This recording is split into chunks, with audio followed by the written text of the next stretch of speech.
বোধহয় তোমার বিপদের দিনে তোমাকে আশ্রয় দিয়েছিলাম স্যান্ডি, তাই না?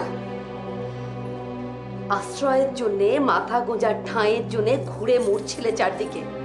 বোধহয় আমাদের বাড়িতে তোমার মাথা গোঁজার ঠাঁইটার ব্যবস্থা করে দিয়েছিলাম, তাই তো?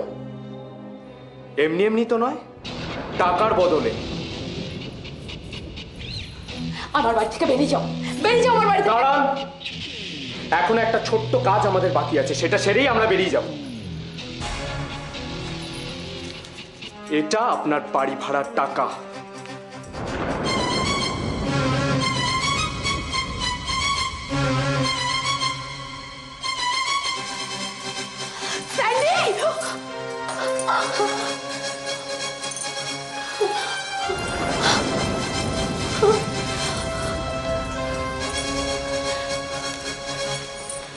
কেমন চলে গেল না?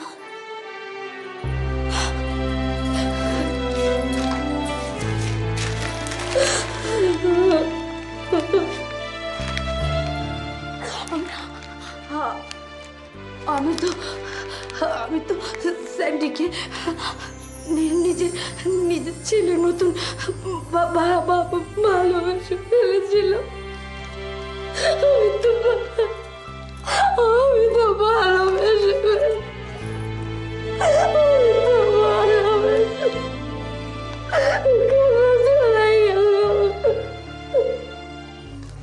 আচ্ছা মা, কি গুড নিউজ হতে পারে বলো তো?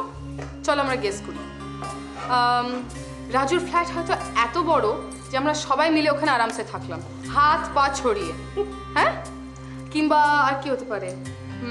হ্যাঁ, ঠাকুর যে পাত্র ঠিক করে রেখেছেন দিদি আর মিনুর জন্যে, তাদের হঠাৎ বোধোদয় হলো, আর তারা একটা অদৃশ্য টানে নিজেদের সম্বন্ধ নিয়ে আমাদের দ্বারে উপস্থিত হলো।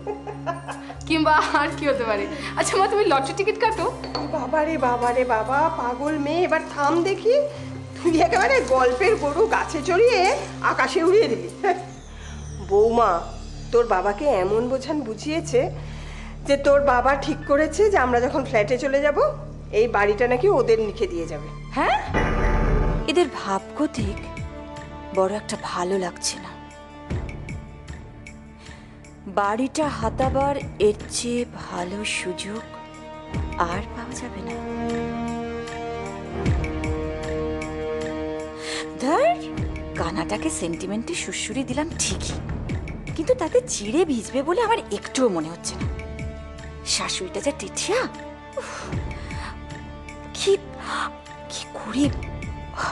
অন্য কিছু করতে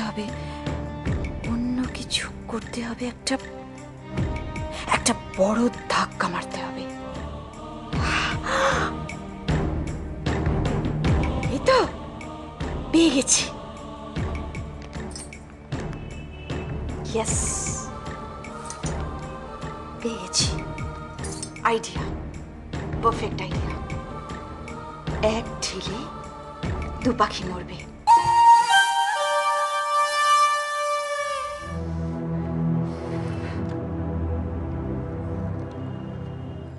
এখনই অনিমা সরকার নামটা মুছে দিয়ে এখানে দিতে হবে রীনা দত্ত। তাহলে কিন্তু এই পুরো সংসারটা আমার হাতের মুঠোয়। আরে কি বলো? না আসলে ভাবছিলাম কি জানিস, যে নতুন ফ্ল্যাটে যদি মিনুকে এনে রাখা যায়। আচ্ছা মা, তুমি ভাবলে কি করে এসব কথা? তুমি কি ভাবলে আমি আপত্তি করব? কিন্তু কিন্তু না, মিনু কি আমাদের সঙ্গে থাকতে চাইবে, আমাদের কাছে আসতে চাইবে? কেন? ও, আমরা ওকে আলাদা করে দিয়েছিলাম বলে ও আমাদের উপর অভিমান করে রয়েছে বুঝি?